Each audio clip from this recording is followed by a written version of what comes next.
Perfect home and perfect business place presenting infinity square. यहाँ commercial and residential दोनों available है। Separate entries, typical office space, conference room, 325 square feet से 12,000 square feet तक की जगह available है। Start from 25 lakh. 2 and 3 BHK flats available, starting price 46 lakh. Car parking available for all units. 3 high speed lift for both. Spacious indoor game, fully equipped gym and party lawn, fully fire safety available. Location है कल्याण नाका petrol pump के बाजू में। For booking and details call the below numbers. Hello friends, मैं हूं उबैद और आप देख रहे हैं भिवंडी टाइम्स। इस वक्त हम मौजूद है पांद्रापुर वाले रोड पर, जो बंजारपट्टी नाके की तरफ से हाफिज जी बाबा की तरफ जाने वाला जो रास्ता है, और लेफ्ट साइड में जो एक टर्न जाता है निजामपुरे की तरफ, यहाँ पर ट्रांसफार्मर है। आप लोगों ने देखा होगा बारिश के टाइम पे यहाँ पर थोड़ी सी बारिश क्या होती थी, ये पूरा एरिया ऐसा समुद्र बन जाता था। क्यों? क्योंकि हमारे पास वैसी टेक्नोलॉजी है। हम लोगों ने उस तरीके से यहाँ पर काम किया हुआ है कि आपको ना कहीं और जाने की जरूरत नहीं, आपको मुंबई और दूसरी जगह पर घूमने की जरूरत नहीं। वो फैसिलिटी हम आपको यहीं पर प्रोवाइड करके देंगे, और हर साल बारिश में यहाँ पर वो फैसिलिटी मिलती है। मैं चैलेंज करता हूँ, इंडिया को छोड़कर जितनी भी बाहर कंट्रीज, जो बड़ी बड़ी टॉप 10 कंट्रीज होंगी, टॉप 20 कंट्रीज होंगी, उनसे क्या बनाओगे आप लोग रोड? आप लोग बनाते होंगे लंबे लंबे हाईवे, ऐसा ऐसा हाईवे आप बनाते होंगे कि एक स्पीड से लोग दंदनाते हुए निकल जाएंगे। दम है तो हमारे जैसा करके दिखाओ ना। दम है तो इंडिया के जैसा बन के बताओ।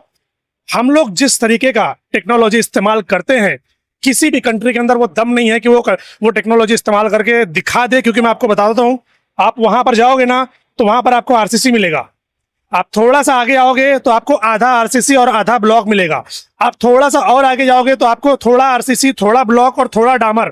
थोड़ा और आगे जाओगे तो थोड़ा आरसीसी, थोड़ा डामर, थोड़ा ब्लॉक, थोड़ा कंकर, थोड़ा मिट्टी, थोड़ा पत्थर। इस तरीके से करके, इन सारे पदार्थों का इस्तेमाल करके एक छोटा सा बेहतरीन सा यूनिक सा रोड हमारे भिवंडी शहर में है, जो मैं चैलेंज करता हूं पूरे दावे के साथ कि पूरी कंट्री में, पूरे वर्ल्ड में आपको कहीं नहीं मिलेगा, ये सिर्फ इंडिया में मिलेगा। जब इसको बनाने की बात आती है ना, तो नेता लोग एक दूसरे के बंगले झांकते हुए नजर आते हैं। सबसे पहला सवाल, ये किसके अंडर में आएगा? क्योंकि किसी का वोट बैंक यहाँ पर है ही नहीं। वोट करने वाले सारे या तो उस तरफ बैठे हुए हैं या तो उस तरफ बैठे हुए। ये बेचारा लावारिस बीच में बैठा हुआ है, तो यहाँ पर किसी का वोट बैंक आता नहीं है, तो यहाँ पर ध्यान कौन देगा? अब अगर यहाँ पर किसी का घर होता और हजारों की तादाद में यहाँ पर वोट होता, तो सारे नेता लोग ना आपस में लड़ाई करते हुए नजर आते कि मैं बनाऊंगा कि मैं बनाऊंगा, मैं क्रेडिट लूंगा कि मैं क्रेडिट लूंगा। रोड की कंडीशन ऐसी है कि कोई भी क्रेडिट लेने को तैयार नहीं है कि ये मेरी वजह से। चलो, ये तो मैं बात कर लिया कॉर्पोरेटर की। अब बात करते हैं एमएलए साहब की। एमएलए साहब भी यहाँ पर ध्यान नहीं दे रहे। क्यों भाई? वेस्ट के अंदर ये चीजें आ रही है ना, तो जब वेस्ट के अंदर ये चीजें हैं, तो इस रोड को आखिर लावारिस क्यों छोड़ा गया? ये बना क्यों नहीं देते आप लोग? अरे कोई नई टेक्नोलॉजी का इस्तेमाल कर लीजिए, इसको बनवा दीजिए। नहीं बना रहे। इन दोनों से तो बोलकर थक गए। अब बारी है शायद एमपी से। बाले मामा से एक रिक्वेस्ट करना चाहेंगे कि अगर आप, पूरी भिवंडी आपके अंडर में आती है, तो अगर आप ध्यान दे दें। ये बहुत बड़ा रोड नहीं है, मैं समझता हूँ कुछ ही मीटर का रोड है, 50-60 मीटर, 100 मीटर या जो भी होगा, ये उतना ही है। आपसे रिक्वेस्ट है कि बराए मेहरबानी आप इसके ऊपर थोड़ा सा ध्यान दीजिए और इस रोड को बनवा दीजिए, ताकि लोगों को चलने में दिक्कत ना हो, लोग आसानी से यहाँ पर गुजर जाए। आप लोग देखा होगा भी आप लोगों ने कि जब इलेक्शन करीब था, तो सारे नगर सेवक अपने अपने एरिया में कहीं कहीं हथौड़ा मारते हुए नजर आए, कुल्हाड़ी मारते हुए नजर आए, फावड़ा मारते हुए नजर आए कि आरसीसी रोड बनेगा यहाँ पर।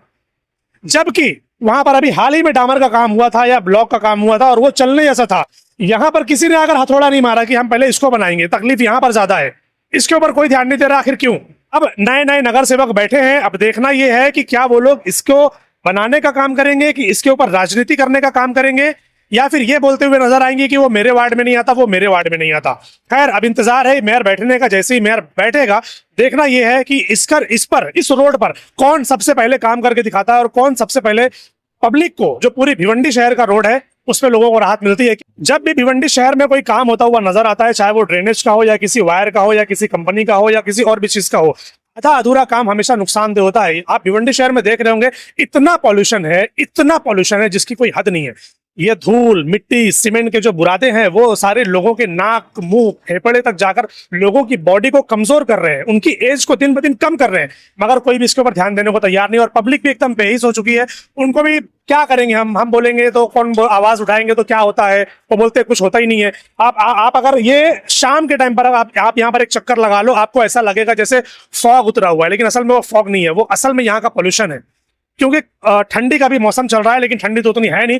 ये सारी की सारी धूल मिट्टी, अगर आप किसी ऊंची इमारत से देखें, बाहर का एरिया अगर आप नजारा देखें, तो ऊपर ऊपर आपको नजर आएगा कि किस कदर पॉल्यूशन भिवंडी शहर में फैल रहा है। मगर कोई भी पॉलिटिशियन और नेता और शहर को संभालने वाला ये कॉर्पोरेशन बिल्कुल भी इसके ऊपर ध्यान नहीं दे रहा है। आखिर क्यों? कब ध्यान देंगे भाई? कितना इंतजार करना पड़ेगा और पब्लिक को?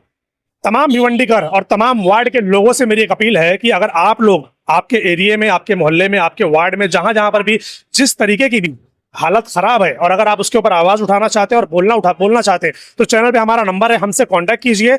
उस चीज को इस तरीके से हाईलाइट करेंगे क्योंकि अब तो एमपी भी कुर्सी पर है, एमएलए भी कुर्सी पर है, अब नगर सेवक भी कुर्सी पर आ गए हैं और कुछ दिन में मेयर भी कुर्सी पर और डिप्टी मेयर भी अपनी अपनी कुर्सी पर बैठ जाएंगे। तो अब इनसे बाकायदा उस प्रॉब्लम को दिखा दिखाकर सवाल किया जाएगा कि भाई इसका हल हमको कब मिलेगा।